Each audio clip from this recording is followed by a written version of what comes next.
Nous sommes ici au cœur de Génopole, dans un des laboratoires d'Hyposchésie, leader européen en bioproduction de médicaments de thérapie génique. Je remercie Alain Lamproie, son directeur et toutes ses équipes de nous accueillir ici dans ces laboratoires qui existent, mais également de développer 5000 m² nouveaux qui seront prochainement ouverts.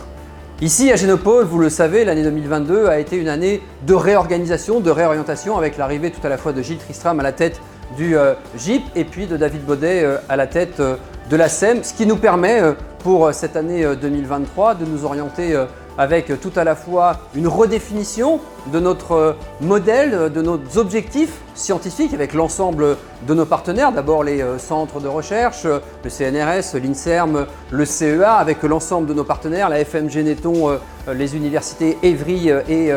Paris-Saclay bien sûr, et puis le deuxième volant important pour nous ici qui est celui du développement économique, d'une certaine manière de la transition entre la recherche et le produit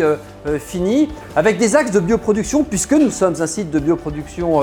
et de recherche particulièrement important qui bien sûr traite des questions de santé. On a bien vu la problématique de la souveraineté nationale en matière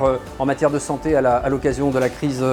sanitaire, mais aussi évidemment sur les questions environnementales, climatiques, sur le food par exemple, la nourriture à travers la création du Food Tech Lab, mais également avec des partenariats nouveaux et je pense notamment à L'Oréal dans le cadre d'accompagnement de start-up. Le Génopole évidemment avec ses partenaires historiques, je pense notamment à la région Île-de-France, c'est bien entendu l'académique, la transition vers le développement économique, mais pour permettre tout cela, ce sont aussi des aménités ici sur le territoire avec des arrivées de transport important sur Évry-Centre-Essonne. Je pense au T12 Express et notamment au TZN4 qui desservira le Génopole. C'est l'arrivée enfin, après l'ouverture d'un parking l'année dernière, d'un restaurant inter-entreprise qui permettra de nourrir les presque 3000 salariés que nous avons sur le territoire. Et puis c'est prévoir également l'avenir avec la réhabilitation de locaux, l'arrivée prochainement d'un pôle de vie de 21 000 m², ce qui n'est pas tout à fait anodin, la libération à travers le plan local d'urbanisme d'Évry-Courcouronnes